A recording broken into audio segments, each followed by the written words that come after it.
আসসালামু আলাইকুম। পলি স্যারের লাইভ ক্লাসে সবাইকে স্বাগত। আজ আমরা লিজ ফিন্যান্সিং এর সপ্তম ক্লাস করব। এর আগে 6টা ক্লাস করছিলাম। আমি ভাবছিলাম 6টা ক্লাসে আপনাদের শেষ করে দেওয়া, কারণ ছোটোখাটো যত নিয়ম সেগুলো শিখিয়ে ফেলছি, আর সেরকম কোনো অড নিয়ম নাই। তারপর লেকচার শিটে 2টা অঙ্ক বাড়াইছি, লেকচার শিট আপনার আপডেট করছি, আপডেট করে একটা নর্মাল অঙ্ক বাড়াইছি, প্রবলেম 8। এটা একটা সাধারণ অঙ্ক প্র্যাকটিসের জন্য আর কি। যেমন প্রবলেম 1 যেরকম, প্রবলেম 8 সেম। এটা বাড়ানোর কারণ হলো প্র্যাকটিস যদি একটা অঙ্ক বেশি করবেন। আর প্রবলেম 7টা হলো 2016 সালে ইনভেস্টমেন্ট ম্যানেজমেন্ট বইতে আসছিল। এখানে ছোট্ট একটা নিয়ম বাকি আছে, ক্যাপিটাল গেইন বা ক্যাপিটাল লসের বিষয়টা। প্রবলেম 6 করলে এটা নিয়ম মোটামুটি হয়ে যায়, তারপর ছোটখাটো কিছু বিষয় বাকি আছে। আমি চাচ্ছি আরো 2টা ক্লাস এটার উপর নেই, এই চ্যাপ্টারের উপর, কারণ আমাদের হাতে অনেক সময় আছে, এত তাড়াহুড়ার কিছু নেই। যদি নিয়ম না শিখতে পারেন তাহলে কিন্তু পরীক্ষায় নাম্বার পাবেন না, কারণ এই চ্যাপ্টারটা বিশেষ করে ম্যানেজমেন্টের জন্য খুব ইম্পর্টেন্ট। 2টা বইয়ে 10-20 নাম্বার মিস হয়ে যাবে। আর অ্যাকাউন্টিং এর তো এমনি ইম্পর্টেন্ট, কারণ ওদের 5টা কোশ্চেন আসবে, 5টার মাঝে 5টা কোশ্চেন দিতে হবে, বাকিগুলো থিওরি তো ইংলিশে হয়। প্রবলেম 7, এটা নতুন শীটের অঙ্ক। নতুন শীট মনে বলবেন যে স্যার আমি তো পাইনি। আপনাদের আজকে সন্ধ্যা 7টা-8টার দিকে শীটের পিডিএফ গ্রুপে দিয়ে দিছি, সেখান থেকেও নিতে পারবেন, আর ছবি আকারেও পাবেন। আচ্ছা, এখন আপাতত প্রশ্ন দেখে দেখে আমরা করে ফেলি। হ্যাঁ, প্রবলেম 7, নতুন কিছু তথ্য হবে এখানে। A company wishes to acquire and assets costing 200 lakh, 1-2 টাকা না, 200 লক্ষ টাকা। একটা সম্পদের দাম বা প্রেজেন্ট ভ্যালু 200 লক্ষ। লাখটা আমি লিখলাম না, হ্যাঁ লিখবো পরে যখন আমি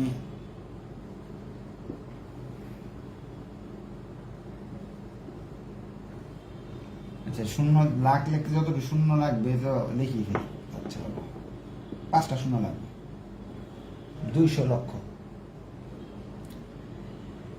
এরপর 2 নাম্বার তথ্য বলতেছে, the company has an offer from a bank to land at 18% repayable in 3 equal year. বলতেছে 3 বছরের একটা ঋণ নিতে পারবা, সুদ হলো 18% দিতে হবে। নেক্সট আরেকটা ঘোষণা দিয়ে দিই, নেক্সট উইক তাহলে আর নতুন অধ্যায় ধরবো না, যেহেতু এটার একটা সলভ ক্লাস লাগবে। আর নেক্সট উইকে আমি বাসা চেঞ্জ করার জন্য একটু ব্যস্ত থাকবো, হয়তো নেক্সট উইকে একটা ক্লাস পাবেন আর 2টা ক্লাস ছুটি থাকবে। এর পরের উইক আর কি, সামনের মাসের 4 তারিখ একেবারে নতুন ব্যাচের মতো শুরু করব, অর্থাৎ প্রথম চ্যাপ্টার থেকেই শুরু করবো। হ্যাঁ, ফিনান্সিয়াল ম্যানেজমেন্টটা বিশেষ করে, কারণ ফিনান্সিয়াল ম্যানেজমেন্ট যারা মার্চ মাস থেকে পড়া শুরু করছিলেন তাদের সিলেবাস আজকে শেষ আর কি, এই চ্যাপ্টার দিয়ে শেষ হয়ে গেল। তারপরে বলতেছে 3টা সমান কিস্তিতে আপনি এটা দিতে পারবেন। 3 ইকুয়াল ইয়ার ইন্ডেট ইনস্টলমেন্ট, আর কি বছর শেষের ইনস্টলমেন্ট, বিগিনিং এর অঙ্ক না, এন্ডিং এর অঙ্ক। A leasing company has also submit a proposal to the company to acquire the assets on lease at yearly rental of টাকা 450 per টাকা 1000 for the assets value for 3 year payable at the end. এখানে একটা কথা বলছি যেটা একেবারে নতুন আমার জন্য। অ্যানুয়াল লিজ রেন্ট বলতেছে 450 টাকা হবে ভাড়া, যদি সম্পদের মূল্য 1000 টাকা। আপনি যদি 1000 টাকা দামের একটা সম্পদ নিয়ে যান, তার কাছ থেকে 450 টাকা ভাড়া দিতে হবে। যে কোম্পানির সিস্টেমে এটা, সে সবকিছু ভাড়া দেয়। হ্যাঁ, যেটার দাম ধরেন 10 লাখ যদি হয়, 4.5 লাখ টাকা মাসে ভাড়া পড়বে, বছরে ভাড়া পড়বে। যদি একটা জিনিস আপনি 1000 টাকা দামের জিনিস নেন, 450 টাকা প্রতি বছর ভাড়া দিতে হবে, 3 বছরের ভাড়া দিতে হবে। এটা বলে দিয়েছিলাম, 3 বছর অঙ্ক। এরপর the lease company shall maintain the assets during lease period. এখানে সুন্দর একটা কথা বলছে, লিজ কোম্পানি মেনটেন করবে আপনার এই মেশিনটা যে সম্পদটা কিনতেছেন সে মেনটেন করবে, আপনার মেনটেন বাবদ খরচ দিতে হবে না। তার মানে লিজ কোম্পানি মেনটেনেন্স কস্ট বহন করতেছে, এই শব্দটার অর্থ এই বাক্য দিয়ে বুঝাই দিছে। The annual maintenance cost of the assets is estimated at taka 15 lakh. এটার মেনটেনেন্স কস্ট 15 লাখ। এমসির মান পেয়ে গেলাম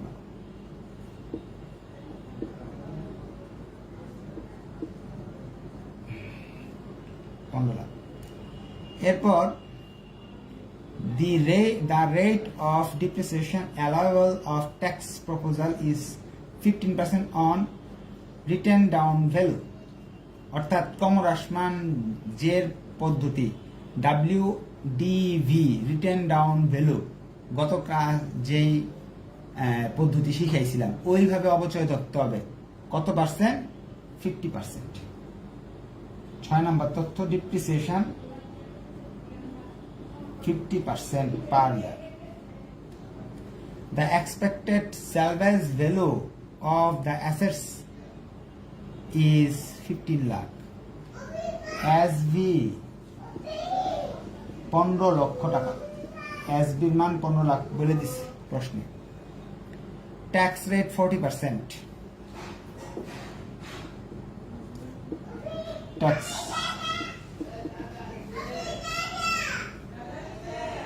which offer the company should accepted, কোন অফারটা কোম্পানি নিবে। এখন আমি এই প্রশ্নটা আরেকবার পড়তেছি আপনাদের জন্য, হ্যাঁ, সংক্ষেপে বলে দিচ্ছি প্রশ্নে কি বলছে। প্রশ্নে তারা বলতেছে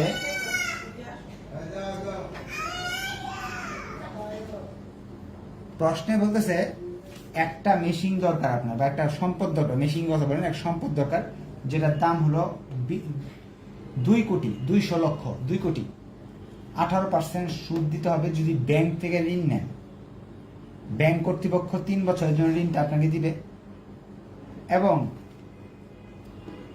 এই মেশিনটা চালানোর জন্য প্রতি বছর 15 লাখ টাকা মেনটেন্যান্স কস্ট লাগে এই সম্পদটা চালানোর জন্য।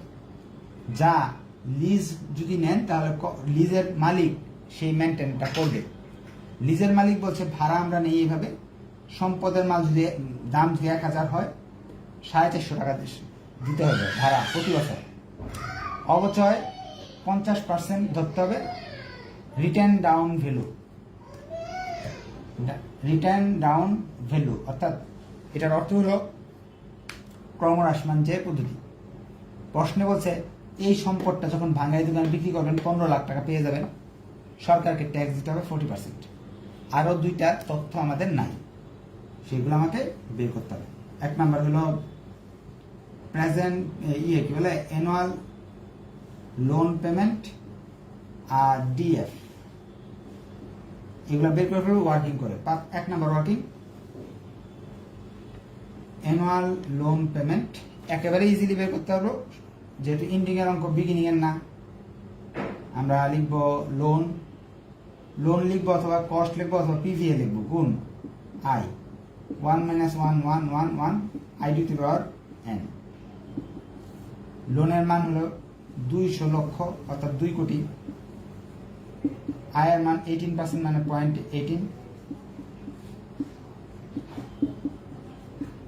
সময় কয় বছর অঙ্ক? 3 বছর। 3 সায়েন্টিফিক ক্যালকুলেটরকে বললাম, সে বলতেছে টাকা। একটা জিনিস আপনারা যেটা কমন মিস্টেক করেন, উত্তরের আগে টাকা লিখতে হবে অবশ্যই, পার্সেন্টেজ টাকা এগুলো লিখতে হবে, নাহলে কিন্তু অঙ্কটার নাম্বার কেটে দিবে। আমি তাড়াহুড়ার জন্য হয়তো অনেক সময় এই জায়গায় টাকা লিখতে ভুলে যাই, আপনারা এই কাজটা করবেন না, ঠিক আছে। অ্যানুয়াল লোন পেমেন্ট প্রতি বছর 91,98,363 টাকা দিতে হবে কিস্তি।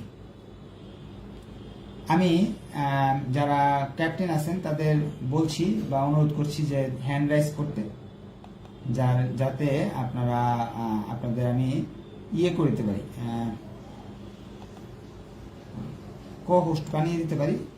যখন অন্য কেউ প্রশ্ন করতে চাইবে প্রশ্নটা আপনারা ইয়ে করে দিতে পারবেন। রিনা আক্তারকে দিচ্ছি আর আব্দুল কাদের দুজনকে কো হোস্ট বানিয়ে দিলাম। আপনারা চাইলে নিজেরাও প্রশ্ন করতে পারবেন, অন্যরা যদি প্রশ্ন করতে চায় সেক্ষেত্রে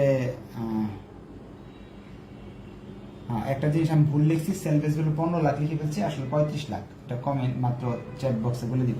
থ্যাংক ইউ, অসংখ্য ধন্যবাদ। যে কেউ প্রশ্ন করতে চাইলে আপনারা কথা বলতে পারবেন।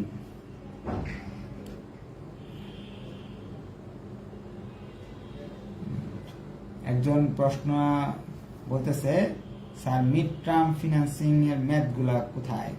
এগুলা ইয়েতে লিখবেন, মেসেঞ্জার গ্রুপে লিখবেন, তাহলে না সমাধান করতে পারবে। ইনভেস্টমেন্ট ম্যানেজমেন্ট বইয়ের 2য় অধ্যায় মিড টার্মের কিছু অঙ্ক আছে প্রথমেই, এগুলো কখনো পরীক্ষায় আসে না, এগুলো করাইছি আমি, আপনাদের ভিডিও আছে, আপনারা চাইলে ভিডিও দেখে নিতে পারবেন। আচ্ছা, এখন এতটুকু তো আপনাদের করতে হবে না, যেহেতু আজকে 7 নাম্বার ক্লাস, আপনারা এটা পারেন। এই যে এই ক্যালকুলেশনটা দেখাই দিলাম না। এরপর আমরা 2 নাম্বার ওয়ার্ক নিয়ে চলে যাচ্ছি। 2 নাম্বার ওয়ার্কিংটা কি? ডিএফ বের করতে হয় নাকি ডিপ্রিসিয়েশন বের করতে হয়? ডিএফটা তো পরে বের করতে হয়। ডিপ্রিসিয়েশন বের করতে হলে মুছে ফেললাম। আপনারা কিন্তু এই টাকা বের করে দেখবেন আমার সাথে মিলতেছে কিনা। একজন লিখলো ডিভিডেন্ড পলিসি করানো হয়নি। কোনোটাই করানো হয়নি, সবই করাবো, আপনারা অপেক্ষা করেন। কোনো চ্যাপ্টারই করানো হয়নি, এইটাই মনে করেন প্রথম চ্যাপ্টার, বা এটাও করানো হয়নি। সামনের যে এই রবিবারের পরের রবিবার নতুন করে আরো করাইতেছি মনে করবেন। হ্যাঁ, আচ্ছা, প্রবলেম ওয়ার্কিং 2 আমরা ডিপ্রিসিয়েশন বের করবো নাকি? ডিপ্রিসিয়েশন বের করার জন্য আমাকে এইভাবে করতে পারি, ছক করেও করতে পারি। হ্যাঁ, ছক করেও করা যায়, লিখে লিখেও করা যায়। ডিপ্রিসিয়েশন ফার্স্ট ইয়ার, আপনার সম্পদের দাম আগে লিখতে হবে, অ্যাসেট ভ্যালু।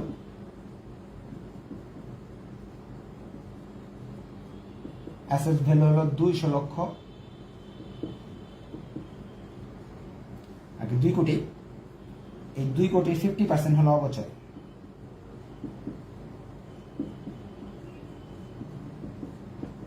এক কোটি, তাহলে 1 কোটি টাকা রয়ে গেল ভ্যালু। এই টাকার উপর সেকেন্ড ইয়ার 1 কোটি টাকার উপর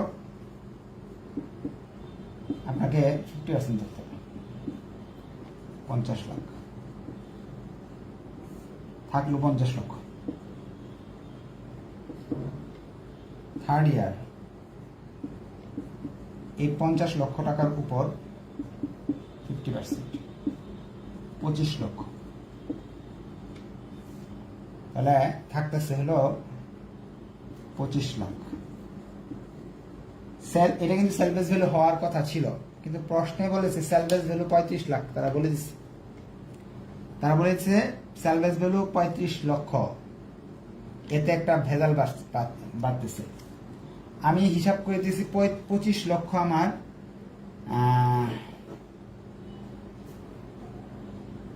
25 লক্ষ টাকা খরচ হয়েছে, থাকবে। এই জিনিসটা বিক্রি করলে আমার 25 লক্ষ টাকা থাকবে, এটা আমি দেখতেছি হিসাব টিসাব করে অবচয় বের করার পর।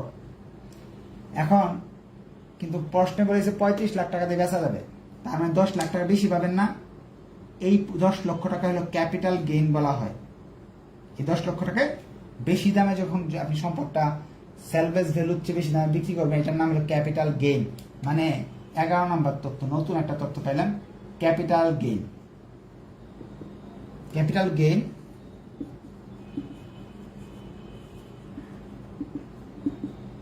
এই টাকাটার আমি পাচ্ছি কত? 35 লক্ষ। কিন্তু আমার জিনিসটার দাম হবে কত? 25 লক্ষ। বাকি 10 লক্ষ টাকা ক্যাপিটাল গেইন। এই 10 লক্ষ টাকা ক্যাপিটাল গেইন আমরা বের করে নিলাম। এই বিষয়গুলো না খুব সূক্ষ্ম চিন্তা, কিন্তু অনেক বইতে আবার এই ক্যাপিটাল গেইনটা ধরে নাই, অনেক বইতে আবার ধরছে। হ্যাঁ, আপনারা দেখাই দিলেই ভালো। ক্যাপিটাল লস হইতে পারে, যেমন আগের দিনের অঙ্কে 50% সেলভেজ ভ্যালু ধরছিলাম, যা আসছিল তার 50%, তার মানে 50% ক্যাপিটাল লস ছিল, ওইটা আমরা দেখাই নেই। দেখাই দিলেও ভালো, দেখাই দিতে পারলে খুব ভালো, আর এমনি তো অনেক ভেজাল থাকে, এই জন্য দেখানো সুযোগ থাকে না। না দেখাই দিলেও কেটে দিবে এরকম না, দেখাই দিলে ভালো। সূক্ষ্ম যত চিন্তা করবেন তত বেশি ভালো। আর আমাদের সমস্যাটা হলো ম্যাক্সিমাম বইগুলাতেই কিছু না কিছু ছোটখাটো ভুল থাকে, যে কোনো বইয়েই কিছু না কিছু ছোটখাটো ভুল থাকে। ভুলগুলোর জন্য দেখা যায় অঙ্ক শিখতে খুব ডিস্টার্ব হয়। তা ক্যাপিটাল গেইন কিভাবে বের করবো আমরা? যদি এখানে যেটা সেলভেজ ভ্যালু বের হবে, প্রশ্নের যে সেলভেজ ভ্যালু যদি বেশি থাকে, তাহলে 10 লাখ টাকা অতিরিক্ত লাভ হচ্ছে, সেটা হলো আমাদের ক্যাপিটাল গেইন। হয়ে গেল আমাদের ক্যাপিটাল গেইন। তাহলে এই পর্যন্ত আমাদের 2 নাম্বার ওয়ার্কিং শেষ করো। আমি আপনাদের প্রশ্ন নিব, হ্যাঁ, সবারই প্রশ্ন নিব। ইয়েটা মুছে ফেললাম, ডিপ্রিসিয়েশন ছিল 1 কোটি, পরেরটা ছিল 50 লাখ, পরেরটা ছিল 25 লাখ। এগুলো ডিপ্রিসিয়েশন, ক্যাপিটাল গেইন তো উপরে লিখে রাখছি। 3 নাম্বার ডিএফ বের করতে হবে, ডিসকাউন্ট ফ্যাক্টর।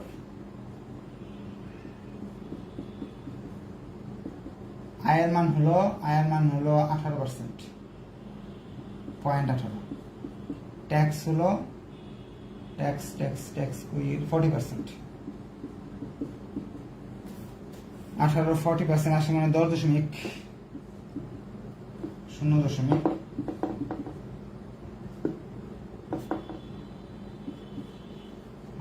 এটা আসছে। ডিএফ এর মান 0.108। এরপরের কাজটা কি? ইন্টারেস্ট বের করতে হবে আমাকে। 4 নাম্বার,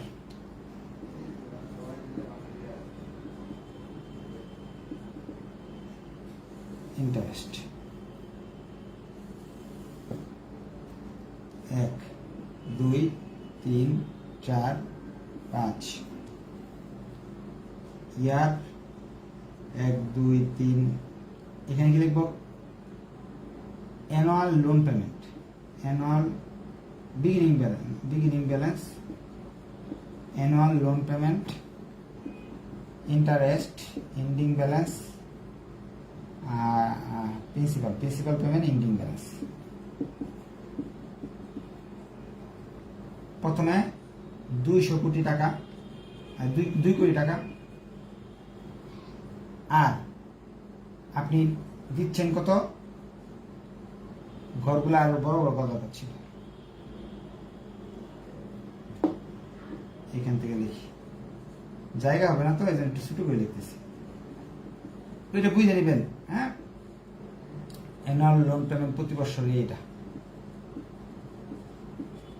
প্রতিবার লিখলাম না, 1 বছর 2 বছর না, 3 বছর তো অঙ্ক আমরা এটা সমান সমান দিয়ে দিছি। হ্যাঁ, আপনি আবার পরীক্ষা হলে সমান সমান দিবেন না, দিলে কিন্তু কেটে দিব।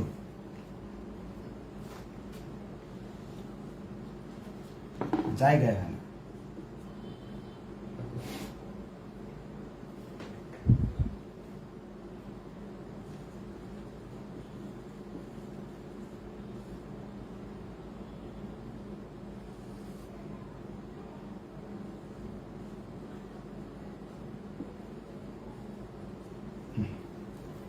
ইন্টারেস্ট কিভাবে ধরে? এটার উপর কত পার্সেন্ট সুদ দিতে হবে আমাকে?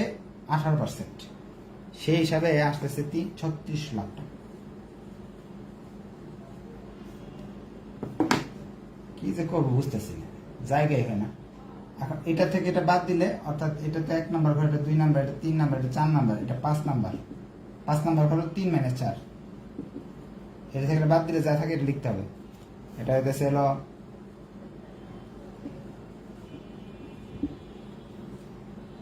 6 নাম্বার ঘর আসবে কিভাবে? 2 - 5। এটা থেকে এটা বাদ দিলে এটা আসবে।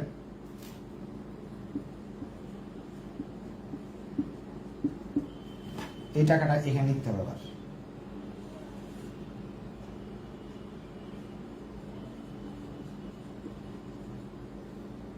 এটার উপর সুদ দিতে হবে। সুদের পরিমাণ আসতেছে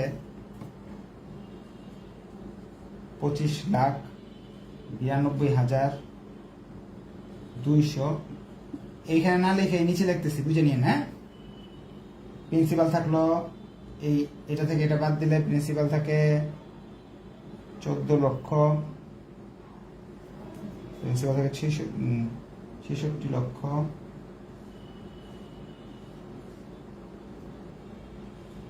জায়গার অভাবে নিচে নিচে লিখতেছি, কারণ ঘর যদি বড় বড় করে ওইদিকে জায়গা হবে না পরের বার।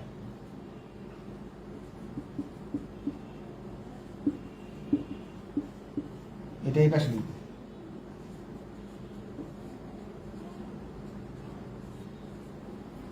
ইন্টারেস্ট কিভাবে বের করতে হয়? 2 নাম্বার ঘরের উপর 14%, কিন্তু শেষ বছর নিয়ম হলো এটা থেকে এটা বাদ দিতে হবে। 3 - 2 ইন্টারেস্ট বেরিয়ে আসতেছে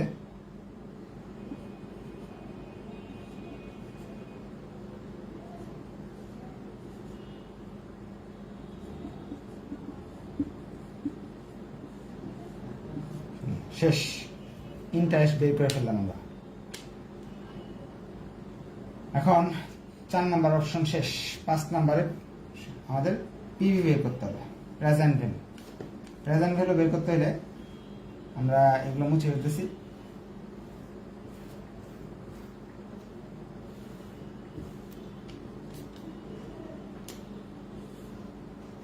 ইয়ার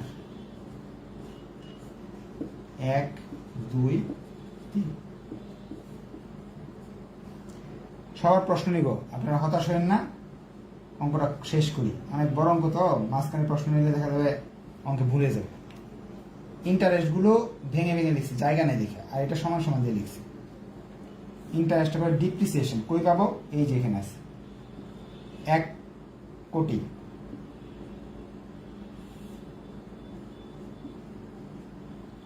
পঞ্চাশ লক্ষ, 25 লক্ষ। ক্যালকুলেটর নিয়ে বসি নাই, আপনারা একটু কষ্ট করে ক্যালকুলেশন করবেন। হ্যাঁ, এমসি 1, 2, 3, 4, 5, এমসি 15 লাখ।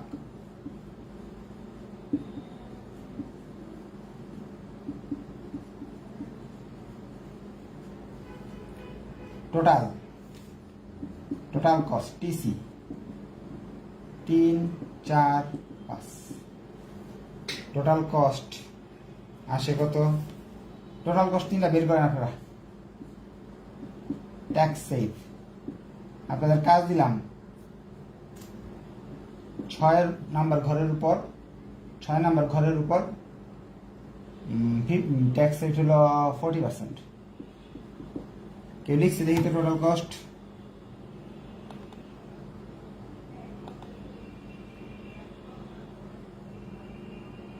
কেউ লিখতে পারে নাই?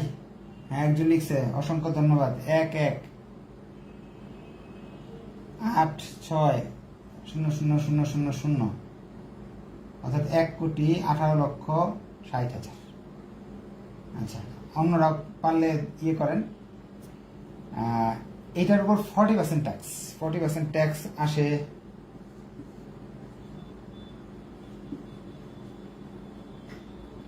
আবার। এটা 2 নাম্বারটাও কি লিখছে না? 2 নাম্বার কেউ লিখে নাই এখনো? করতে পারেন নাই?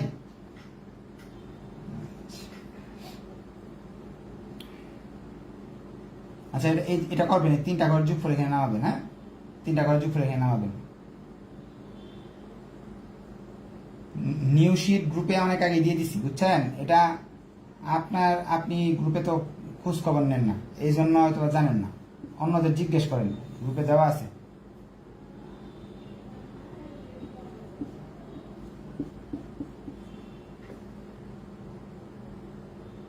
দুই নাম্বারটা একজন বের করছে 90,92,295। এদের তো ধন্যবাদ দেওয়া উচিত, দাঁড়ান দিয়ে নিই। 1 নাম্বারে যে দিছে ওর নাম তো পড়তে পারতেছি না, হলো SS ওর নাম।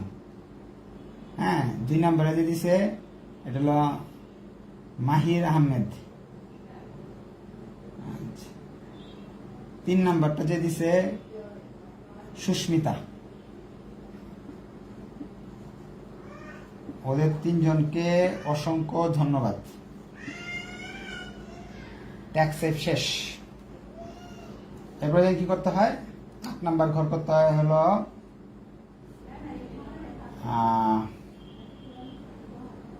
ক্যাশ কি বলে এনসিএফ। এনসিএফটা কিন্তু মনে রাখবেন 2+5 বিয়োগ 7, অর্থাৎ এইটা যোগ এইটা বিয়োগ এটা 91,98,363 সঙ্গে 15 লক্ষ যোগ করবো, এটা বাদ দিব, তাহলে এটা চলে আসবে। সেই হিসাবে আসে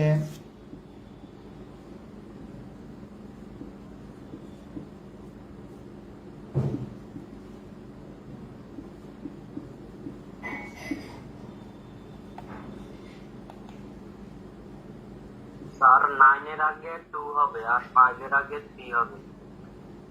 9 এর আগে কয় নাম্বার ঘর? স্যার 6 নাম্বার ঘর। 9 এর আগে আচ্ছা দেখে নিই, দাঁড়ান চ্যাট বক্সে দেখে নিই কত লাগছে। সেট বক্সে দেখলাম তো 9 এর আগে 2, 5 এর আগে 3। এই টাকাটা না, টাকাটা আপনারা যোগ বিয়োগ করে নিন, এটা তো এই টাকাটা আমাদের মুখ্য না, যোগ বিয়োগ করে নেন।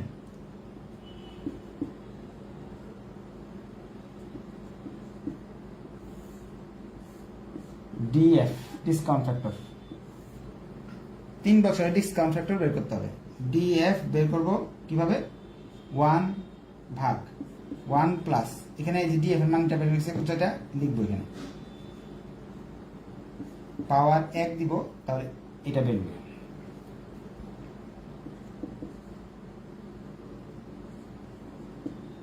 পাওয়ার 2 দিলে এটা বেরোবে, 3 দিলে এটা বেরোবে।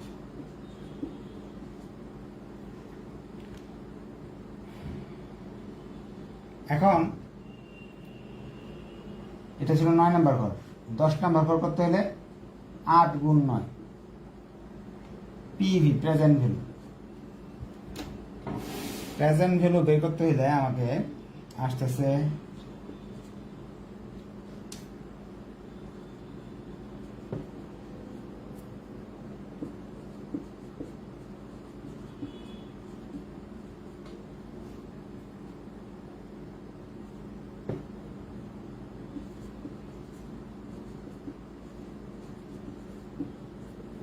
অঙ্কে যখন এসবি থাকবে তখন কি একটা ভেজাল বেড়ে যায়, লিখতে হবে এসবি।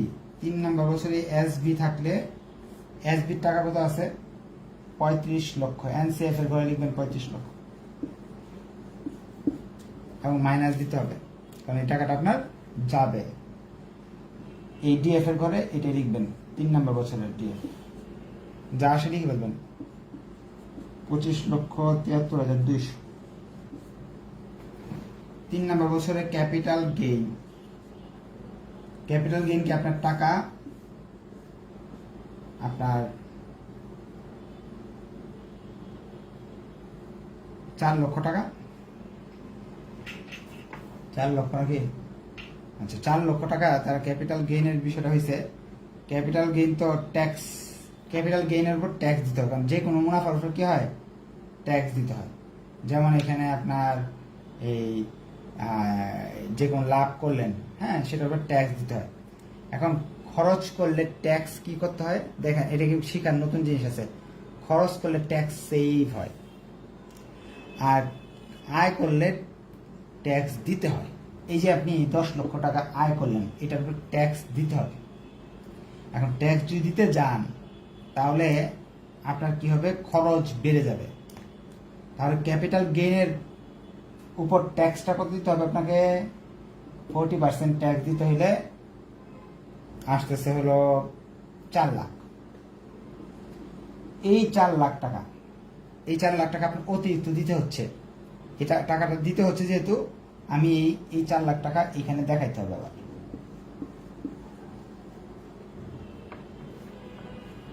এখন এই 4 লাখ টাকা যে দিতে হচ্ছে, এই 4 লাখ টাকার আমার প্রেজেন্ট ভ্যালু বের করতে হবে, ডিএফ বের করতে হবে। তাহলে ক্যাপিটাল গেইনের বিষয়টা একটু আমি আর একটু ক্লিয়ার করে দিই। আপনি লাভ করছেন 10 লক্ষ টাকা এখান থেকে, এই মেশিন দিয়ে তো আরো অনেক লাভ করবেন, হ্যাঁ, কিন্তু এই যে এটা ছিল অতিরিক্ত লাভ সম্পদ বিক্রি করার ফলে। এই টাকাটার উপর 40% ট্যাক্স দিতে হবে। যখন আপনি 40% ট্যাক্স দিয়ে যাবেন তখন কি খরচ আপনার বেড়ে যাবে, খরচ বাড়লে টাকা যাবে, সেক্ষেত্রে এই ট্যাক্সের টাকাটা এখানে দেখাতে হবে। সেই হিসাবে আপনার টাকা আসতেছে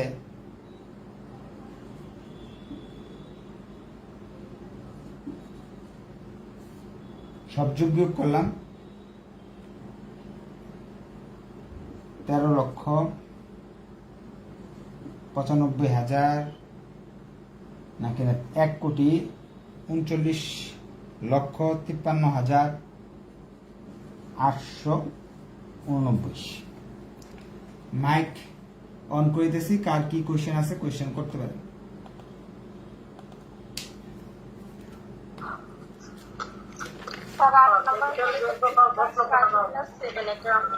যে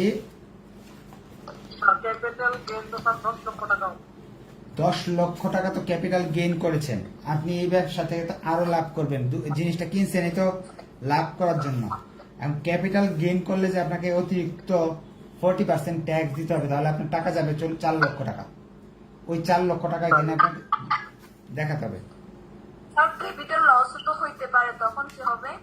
ক্যাপিটাল লস হলে এখানে সরাসরি আপনি এখানে মাইনাস দিয়ে দেখাই দেবেন। ক্যাপিটাল লসটা আপনি না দেখালেও চলবে।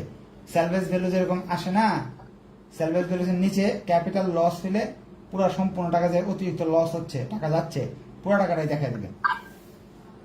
ক্যাপিটাল গেইনের বিষয়টা হলো যে ট্যাক্স 10 লাখ টাকা এই সম্পদটা কেনার ফলে আপনার কিন্তু আরো লাভ হবে।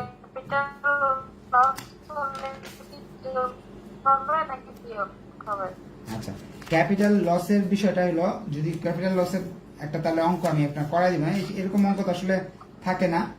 তারপর একটা অঙ্ক যদি আমি খুঁজে পাই নেক্সট ক্লাসে করাই দিব। এই পর্যন্ত যেগুলো করাইছি এইগুলোর মাঝে যদি কোনো কোশ্চেন থাকে তাহলে বলো। যদি প্রথম সংখ্যাগুলো ঠিক থেকে পরের সংখ্যাগুলো যদি অন্যরকম হয়, উত্তরের সাথে না মিলে, তাহলে কি অঙ্ক ভুল হবে? অঙ্ক ভুল হবে না, কারণ হলো এই পিবির মান ছোটখাটো সমস্যার জন্য 100 টাকা 200 টাকা 50 টাকা এরকম উল্টাপাল্টা থাকতে পারে, হ্যাঁ, সেটার জন্য আপনার অঙ্কের মানের সেরকম পরিবর্তন হবে না। আর কোন কোয়েশ্চেন?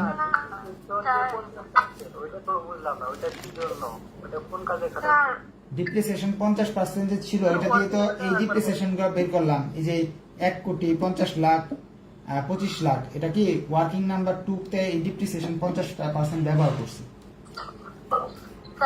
ডিপ্রিসিয়েশন আর সার্ভিস বিলের মধ্যে পার্থক্যটা যদি একটু বোঝাতেন। ডিপ্রিসিয়েশন আর সার্ভিস বিলের মধ্যে তো অনেক তফাৎ। ডিপ্রিসিয়েশন হলো একটা সম্পদ আপনি বিক্রি করলেন, কিনলেন, কিনে ব্যবহার করলেন, তো প্রতি বছরই তো এটার খরচ হবে, সেই খরচটাকে ডিপ্রিসিয়েশন বলা হয়। হ্যাঁ, যেমন ধরেন আপনি একটা মোবাইল কিনছেন, মোবাইলটা তো এখন কিনছেন ধরেন আইফোন কিনছেন 1,20,000 দিয়ে, এটা কি 1 বছর পরে 1,20,000 বিক্রি করতে পারবেন না? সেটা আপনি ইউজ করছেন, যার ফলে এটার দাম কমে গেছে। এই যে কমাটাকে বলা হয় ডিপ্রিসিয়েশন। আর সেলভেজ ভ্যালু হলো আপনি 5 বছর,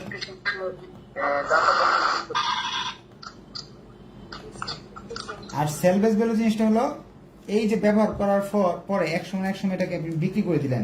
বিক্রি করে দিলে কিন্তু আপনার পকেটে কিছু টাকা পাইলেন, ভাঙাই দোকানে বিক্রি করলে, এই টাকা বলা হয় সেলভেজ ভ্যালু। ডিপ্রিসিয়েশন আর সেলভেজ ভ্যালুর মাঝে অনেক তফাৎ। ডিপ্রিসিয়েশন আর সেলভেজ ভ্যালুর মিলও নাই, আর তফাৎ তো আছেই। আচ্ছা, আমরা তাহলে ভিডিওতে সেভ থাকবে, আবার প্রশ্ন নিব। 6 নম্বরে চলে যাচ্ছি। Number 6, lease option, annual lease rent. তারা বলছে আপনি যদি 1,000 টাকার ভাড়া নেন তাহলে আপনাকে 450 টাকা ট্যাক্স দিতে হবে, ভাড়া দিতে হবে। 1,000 টাকার সম্পদ যদি আপনি নেন ভাড়া দিতে হয় 450। 1 টাকা দামের সম্পদ নিলে আপনাকে ভাড়া দিতে হবে এটা। সুতরাং 2 কোটি টাকা দামের সম্পদ যদি আপনি ভাড়া নিতে যান তাহলে আপনাকে ভাড়া দিতে হবে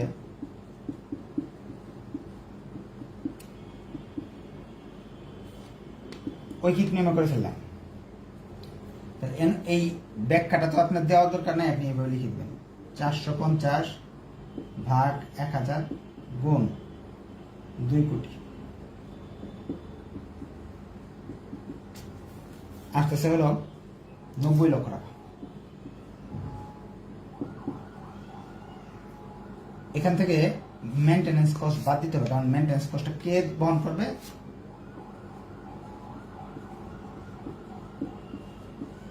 মালিক বহন করবে। মেনটেন্যান্স কস্ট যদি মালিক বহন করে তাহলে সেটা এভাবে দেখা দিতে হয়। ডিএফ ডিসকাউন্ট ফ্যাক্টর বের করে নিতে হবে আপনাকে অবশ্যই। 1 - 1 1 ডিএফ এর আয়ের মান হলো এখানে 108, 3 বছরের অঙ্ক। ক্যালকুলেশন করলাম 2.4522 আসে। লিজের জন্য একটা ঘর করবো। লিজের ঘরে ভেজাল নেই কোনো, কারণ লিজের তো এটা ভেজালের কথা বলেই নেই এখানে। ইয়ার 1 থেকে 3 বছর। অ্যানুয়াল লিজ রেন্ট 75 লক্ষ। তারপর হলো আমাদের ট্যাক্স, এটা 40%।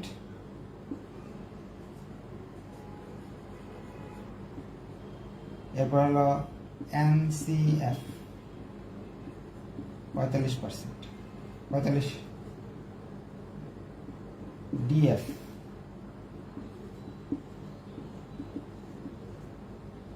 প্রেজেন্ট ভ্যালু, এই দুটা গুণ করলাম।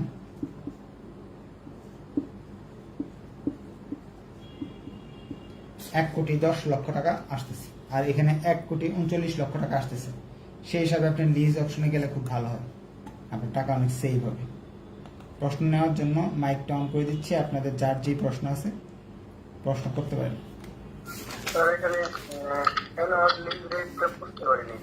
অ্যানুয়াল লিজ রেন্ট প্রশ্ন, জি বলেন। আচ্ছা, অ্যানুয়াল লিজ রেন্ট ছাড়া আর কোনো কোশ্চেন আছে?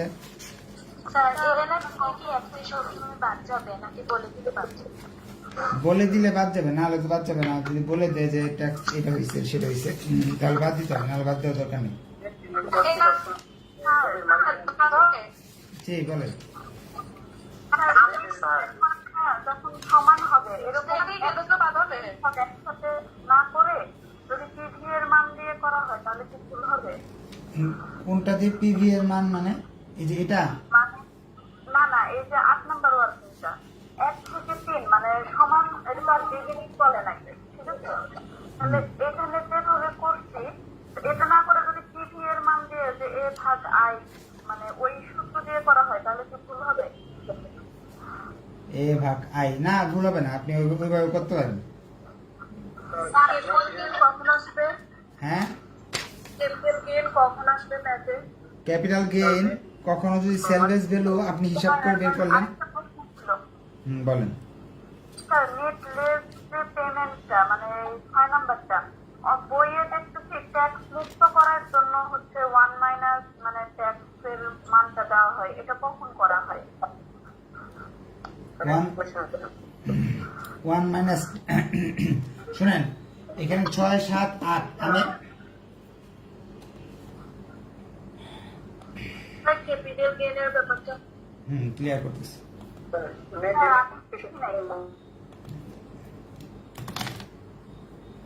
ক্যাপিটাল গেইন কখন হবে? প্রশ্নে যদি সেলভেজ গুলো একটা দেওয়া থাকে আর আপনি অঙ্ক করে সেলভেজ গুলো আরেকটা বের করলেন, যখন সেলভেজ ভ্যালু প্রশ্নেরটা বড় হবে, যেমন প্রশ্নে বড় আছে 35 লাখ আর আপনি অঙ্ক করে বের করছেন 25 লাখ, 10 লক্ষ টাকা এইখানে লাভ হচ্ছে আপনার, এটাকে বলে ক্যাপিটাল গেইন। এই 25 লাখ কিভাবে বেরোলো এটা কিন্তু অঙ্ক দেখতে হবে না, বুঝতে পারবেন না। আরেকটা প্রশ্ন হলো, সবার একই প্রশ্ন, আমি 3 স্টেপে আপনাকে অঙ্কটা করাই, কিন্তু বইতে 3 স্টেপ না করে তারা এটাকে অ্যানুইটির অঙ্ক করে, এটা থেকে ট্যাক্স বাদ দেয়, ট্যাক্স বাদ দিয়ে এটা বের করে। আপনি যদি এখানে তো ধরেন 40% আছে, আপনি এই টাকাটা যদি 60% করে দেন, 7 5 তাহলে কিন্তু এটা চলে আসতেছে অটোমেটিক। এই এতটুকু করতে হইতেছে না, কিন্তু এইসব করতে হলে আপনার কি করতে হবে, এক্সপার্ট হইতে হবে। আর আপনি অঙ্ক বুঝেন না, এক্সপার্ট গিরি করতে দিলে তো আপনি ধরা খাবেন, ঠিক না? তা আপনার এইসব বুঝতে হলে কি, এই লাইনটা কিভাবে করা যায় শর্টকাটে, এটা কি এক্সপার্ট হইতে হবে। এটা 60% অটোমেটিকলি এটা চলে আসে। আর আপনি একটা ওয়ার্কিং করে এটা করে নিলেন, আবার এটা একটা ডিএফ এর সূত্র ব্যবহার করে এই টাকাটা দিয়ে এই টাকাটা ডিএফ এর সূত্র ব্যবহার করে একটা সূত্র আছে, সূত্র ব্যবহার করে এটা নিয়ে আসলেন। তার মানে ক্যালকুলেশন কইরা কিন্তু আপনি অনেক কিছু করে ফেলতে পারতেছেন।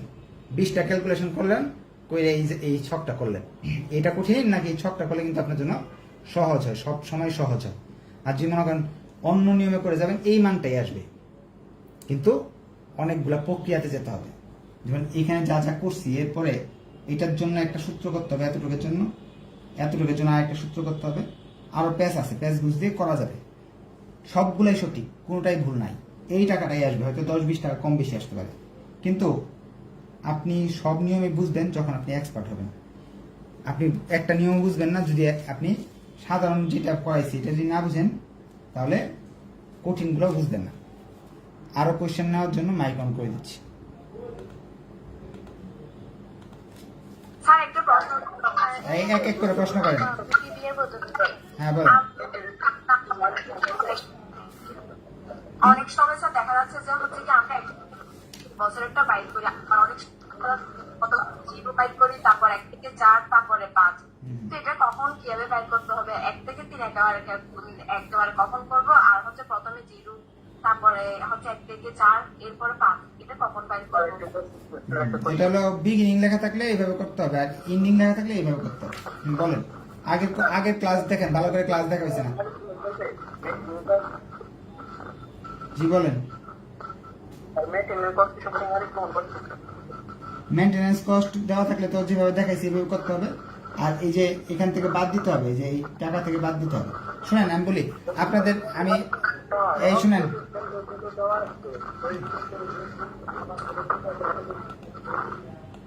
আপনাদের যে কোশ্চেনগুলো করতেছেন সবগুলো ধরেন আপনি এখন ক্লাস 10-এ পড়েন, আর প্রশ্ন করতেছেন ক্লাস 2, 3, 4 এর। যেমন একজন প্রশ্ন করছে লিজে কখন 0 হয়, কখন 1 থেকে 4 হয়, কখন 5 হয়। এই প্রশ্নটা শুনি না, যারা এই 7টা ক্লাস ভালো করে করছে তার 99% ছাত্ররাই হাসছে। কারণ আজকে হলো আমাদের 7ম ক্লাস। 7ম ক্লাসে যদি আপনি এই প্রশ্নটা করেন, এর অর্থ কি আগের যে 6টা ক্লাস আপনি দেখছেনই না। এখন একজন প্রশ্ন করতেছে মেইনটেনেন্স কস্ট কখন এখানে বাদ দিব, কেন বাদ দিব না দিব। 7টা ক্লাস এগুলাকে প্রাইমারি লেভেলের কোশ্চেন। মেইনটেনেন্স কস্ট কেন বাদ দিব, এটা ব্যাখ্যা করছি। 90 লক্ষ টাকা আপনার ভাড়া দিচ্ছেন, এই 15 লক্ষ টাকা আপনার ভাড়ার, এই 15 লক্ষ টাকাটা ধরেন আপনি গাড়ি কিনছেন, গাড়ির টায়ার তেল দেওয়ার কথা কি আপনার না? এখন ভাড়া নিলে বলতেছে, মালিক বলতেছে টায়ার টুয়ার মোবিল টোবিল এসব বদলাইতে হবে না, আমি বদলাই দিব। তাহলে আপনার 15 লাখ টাকা সেভ হচ্ছে না ভাড়ার ভিতরে, এই জন্য 75 লাখ টাকা। এইগুলো নিয়ে ব্যাখ্যা কিন্তু 1000বার হয়েছে। এই প্রশ্নের উত্তর পাইতে হলে আপনাকে আগে 7টা ক্লাস করতে হবে। হ্যাঁ, সলভ ক্লাসে আরো প্রশ্ন রাখতে পারবেন। হ্যাঁ, আগামী দিন সলভ ক্লাস হবে। 7টা ক্লাস খুব ভালো করে করবেন, করার পরে প্রশ্ন করবেন, আমি উত্তর দিব ইনশাআল্লাহ। তাহলে আজকে এই পর্যন্ত থাকলো। ধন্যবাদ সবাইকে। আসসালামু আলাইকুম।